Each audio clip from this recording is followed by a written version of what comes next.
Pernah kebayang nggak sih kalau langkah-langkah politik Vladimir Putin dan Donald Trump itu sebenarnya berasal dari satu naskah yang sama?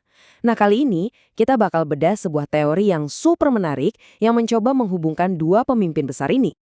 Oke, mari kita mulai dengan pertanyaan utamanya.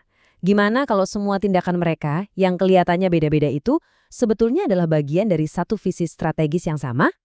Nah, untuk bisa paham naskah ini, kita harus kenalan dulu sama sosok di baliknya. Dia adalah seorang pemikir politik Rusia yang cukup kontroversial, namanya Alexander Dugin. Jadi, di bukunya yang terbit puluhan tahun lalu, Foundations of Geopolitics, Dugin ini udah ngegambarin sebuah visi yang radikal banget untuk masa depan. Dan banyak yang percaya, ide-idenya itu sekarang jadi semacam cetak biru atau blueprint buat semua pergeseran geopolitik yang kita lihat hari ini. Terus apa sih argumen utamanya Dugin? Gini, dia percaya kalau tatanan dunia yang dipimpin Amerika Serikat yang sering disebut unipolar itu pada akhirnya pasti bakal runtuh. Dan yang penting, runtuhnya itu dari dalam. Oke, kalau dunia yang lama runtuh, terus gimana dong? Nah, menurut teori ini, jawabannya adalah kita harus membangun benteng. Ya, benteng peradaban. Nah, disinilah kemiripannya mulai kelihatan. Konsep benteng ini muncul di strategi kedua pemimpin. Putin punya visi menjadikan Rusia Roma ketiga, pusat peradaban baru yang stabil waktu dunia barat hancur. Di sisi lain, Trump punya gagasan Greater North America, semacam blok ekonomi dan keamanan yang super mandiri. Jadi, benang merahnya jelas. Keduanya sama-sama nggak percaya sama tatanan dunia yang ada sekarang. Bagi Putin, globalisme itu melemahkan Rusia. Sementara Trump, dengan kebijakan America First-nya, dia menolak peran Amerika sebagai polisi dunia. Sekarang kita masuk ke bagian yang lebih gelap, gimana kalau ketidakstabilan global itu sengaja diciptakan? Bukan sebagai masalah, tapi justru sebagai senjata strategis. Beberapa analisis bahkan menyebut pendekatan ini sebagai semacam kejeniusan yang dingin.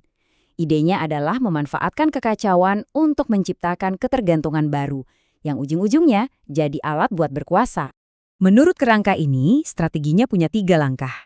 Pertama, buat kekacauan di rantai pasok global dan aliran energi. Kedua, di tengah kekacauan itu, posisikan Rusia dan Amerika Utara sebagai satu-satunya tempat yang stabil dan kaya sumber daya. Langkah terakhir, ya, paksa negara lain untuk bergantung pada mereka demi mendapatkan sumber daya penting. Jadi, kuncinya di sini adalah kontrol. Kontrol atas sumber daya paling penting di dunia, minyak, gas, pupuk, makanan, sampai teknologi.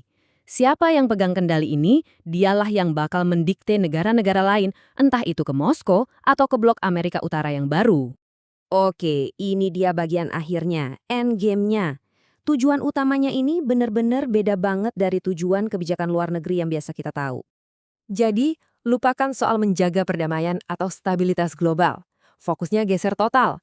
Tujuannya cuma satu, gimana caranya bisa bertahan dan bahkan jadi lebih kuat setelah sistem yang lama hancur lebur.